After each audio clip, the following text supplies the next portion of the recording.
Hello साथियों, कैसे हो? आपसे आशा करता हूँ कि आप सबकी पढ़ाई भी बहुत अच्छी चल रही होगी और आपका स्वास्थ्य, आपकी शिक्षा बहुत अच्छी रहेगी होगी साथियों। तो आज की इस क्लास में हम देखेंगे कि जो हिंदी लिटरेचर है, क्लास 12 हिंदी साहित्य हिंदी में बोलते हैं, तो इसके जो अध्याय तीसरा है, यह भी अकेला मैंने लिखा एक बोल। इस कविता का कवि परिचय देखेंगे और पाठ का सार देखेंगे साथियों। बहुत ही बेहतरीन ढंग से देखेंगे, बहुत अच्छे तरीके से देखेंगे, बिल्कुल एक एक शब्दों को बारीकी से जांच करेंगे, चेक करेंगे और उसका मतलब देखेंगे साथियों। तो शाम को 7 बजे आपको क्लास मिल जाती है। पार्ट 1 रहने वाला है आज हमारा। ओके साथियों, शुरू करते हैं क्लास को। क्लास शुरू करने से पहले आपसे एक छोटी सी हिंदी रिक्वेस्ट है साथियों कि आप क्लास को शेयर करें, लाइक करें, शेयर करें और आप कमेंट में बताएं कैसी क्लास है आपकी, और सब्सक्राइब करना है चैनल को ताकि सभी क्लासें आपको समय पर मिलती चले साथियों। तो देखो साथियों, शुरू करते हैं। सबसे पहले देखेंगे कवि परिचय। कवि का नाम है सचिदानंद हीरानंद वात्सन का नाम है। सचिदानंद हरि हीरानंद वात्सन उनका नाम है। तो सबसे पहले इसका हम क्या पढ़ेंगे, कवि परिचय देखेंगे साथ में। तो देखो, आगे जी, तो क्या नाम है इसका? पूरा नाम क्या नाम है? सचिदानंद हीरानंद वात्स्य। आगे इसका पूरा नाम है साथी।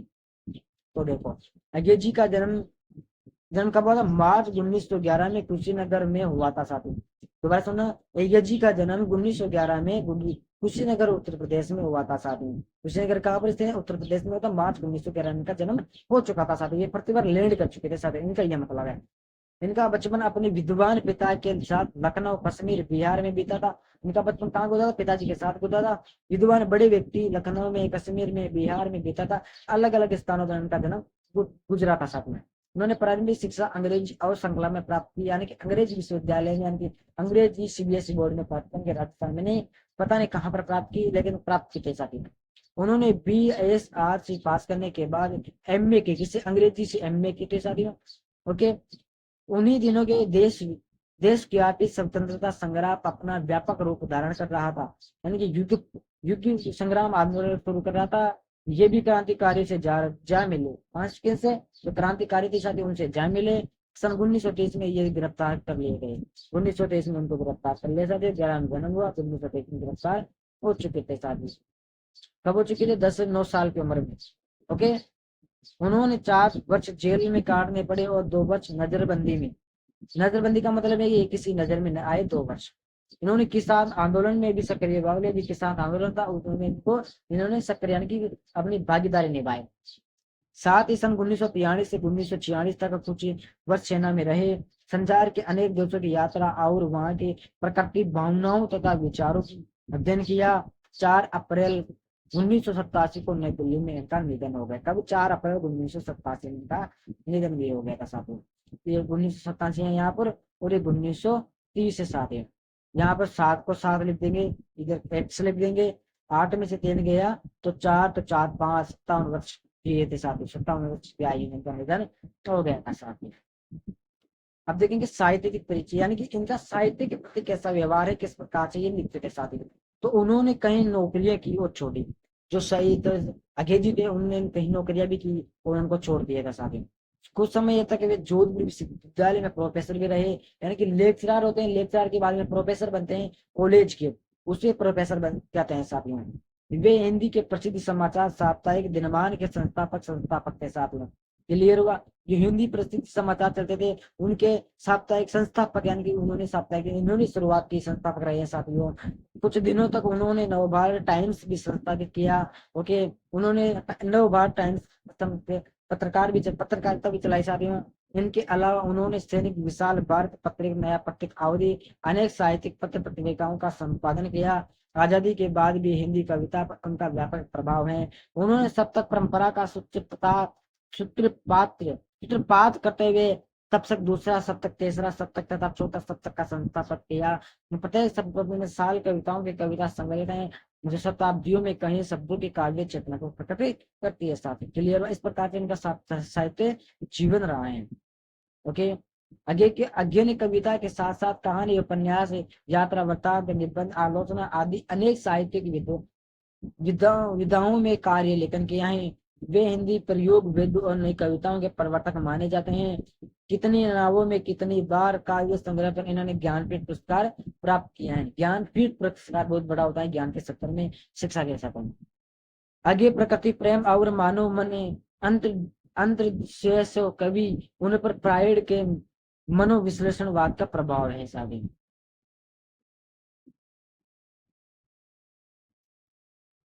अगला देखेंगे इनकी रचनाएं क्या क्या कौन कौन सी है। तो देखो साथी, अय्यर जी की प्रमुख रचना इस प्रकार है। भग्नदूत चिंता इत्लयम हरिघास पर क्षण भर बावरा हेले इंद्रधनुष रोदे हुए थे। हरि हो करुणा प्रभामय आंगन के पाटवार सागर मुद्रा नटे के वाहक पर छाया कितनी नावों में कितनी बार सन्नाटा बनता हो आदि। ओके, अगेन तार सप्तक 1943 ईस्वी में, दूसरा सप्तक 1952, तीसरा सप्तक 1959 और चौथा सप्तक 1979 का भी संस्थापक किया है। इसके अतिरिक्त इन्होंने कई कहानी संग्रह लिखी है, यात्रा साहित्य लिखे हैं, ललित निबंध, उपन्यास और आलोचना भी लिखी है। साथ क्लियर हुआ। अब देखेंगे काव्य कृत की विशेषण, जो काव्य कहते हैं उसकी क्या विशेषताएं, तो भाव पक्ष देखेंगे। अज्ञा जी ने काव्य जगत में उच्च समय परिवेश किया जब प्रगतिवादी आंदोलन में जोरों पर था, यानी कि प्रगतिवादी आंदोलन लड़ रहा था, जोर चल रहा था। कविता छायावादी प्रभाव से मुक्त होकर अंतर्मुखी प्रवृत्ति छोड़कर बाहरी जगत की ओर ध्यान देने लगी। काव्य क्षेत्र में आंदोलन की लहर दौड़ रही थी। उसका प्रवर्धन अज्ञा जी ने तार सप्तक के संकल्प द्वारा किया।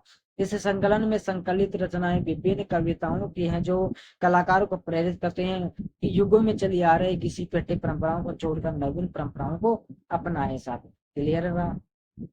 अब देखो, इनके प्रयोग बाद में एक और रहस्यवाद का खंडन दृष्टिगोचर होता है, तो दूसरी ओर उसका समर्थन भी। प्रगतिवादी कवि असीम बद्धता में विलीन होने का विरोधी है। उसके लिए व्यक्ति महत्वपूर्ण असीम सत्ता को अवस्था का रूप देता है। साथी क्लियर हुआ। अब देखेंगे हम यह द्वीप अकेला, तो इस कविता को सबसे पहले पढ़ेंगे साथियों।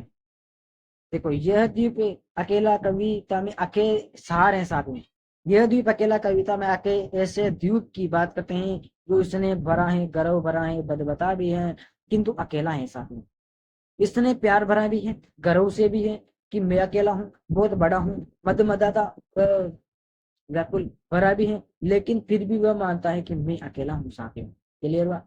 अहंकार का मद हमें अपनों से अलग कर देता है। कवि कहता है कि इस अकेले द्वीप को भी पंक्ति में शामिल कर लो। पंक्ति में शामिल करने से उस द्वीप में महत्वता एवं सार्थकता बढ़ जाती है। महत्वता यानी कि उसकी जो महत्वाकांक्षी चीजें हैं वो भी बढ़ जाती है, प्रसिद्ध हो जाएगा, सार्थकता बढ़ जाएगी। द्वीप सब कुछ है, सारे गुण एवं शक्तियां उसमें है, उसकी व्यक्तिगत सत्ता भी कम नहीं है, फिर भी पंक्ति की तुलना में वह एक यानी कि एकाकी है। साथी पद की तुलना में यानी कि वह गिनने चुनने में अकेला है, हिसाब अकेला महसूस कर रहा है। द्वीप का पंक्ति या समूह में विलीन उसकी ताकत का, उसकी सत्ता का सार्वभौमिकरण, उसके लक्ष्य एवं उद्देश्य का परिश्रम व्यक्तिकरण है। ठीक यही स्थिति मनुष्य की है। व्यक्ति सब कुछ है, सर्वशक्तिमान है, सभी शक्तियां हैं, सभी जानता है, सर्वगुण संपन्न है, सभी गुण समाये हुए हैं, फिर भी समाज में उसका विलय, समाज के साथ विलय, उसका विलय कर रहा है, उसका नष्ट कर रहा है। समाज के साथ उसके अंतर्गतता के समाज मजबूत होगा, राष्ट्र मजबूत होगा। इस कविता के मध्य से अक्षय ने यानी कि अज्ञे ने व्यक्तिगत सत्ता को सामाजिक सत्ता के साथ जोड़ने पर बल दिया है। द्वीप का पंक्ति में विलय, दृष्टि का समष्टि में विलय है, आत्मबोध का विक्षय बोध में से रूपांतरण है। ओके साथी, समझ में आ रहा है ना। अगली कविता है मैंने देखा एक बूंद। देखो, मैंने देखा एक बूंद कविता में अज्ञे ने समुद्र से अलग प्रतीत होते बूंद की सक्षण भंगुरता को किया है, व्याख्यात किया है। यह संगण भंगुरता बूंद है, समुद्र की नहीं। बूंद क्षण भर के लिए ढलने सूरज की आग से रंग जाती। क्षण भर का यह दृश्य देखकर कवि को एक दार्शनिक तत्व भी दिखने लग जाता है। विराट के सम्मुख बूंद का समुद्र से अलग दिखना, नक्षत्रता के दाग से नष्टीकरण के बोध से मुक्ति का एहसास। इस कविता के माध्यम से कवि ने जीवन में क्षण के महत्व को, क्षण भंगुरता को प्रतिष्ठित किया है। सारी तो साथियों हम इस कविता का सार देख लें। बहुत तरीके से बहुत ही कठिनार्थक शब्द थे साथियों में, और जो ये सारे बहुत कठिन है, और ये कठिन जो सारे वो आपकी जो परीक्षा है उसके दृष्टि से इम्पोर्टेंट है और आ भी सकता है साथियों, क्योंकि ये मुझे इम्पोर्टेंट लग रहे हैं साथियों। इसलिए आपसे निवेदन है कि इस कविता को अच्छे तरीके से खोल मिलाकर आपको पी जाना है सारे। क्लियर हुआ। बहुत अच्छे तरीके से क्लासे हुआ हमारे साथ में। किसी भी की बाधा नहीं हुई है। बस इसके हम व्याख्या देखेंगे साथ में। कल तक सभी दोस्तों को जय हिंद जय भारत।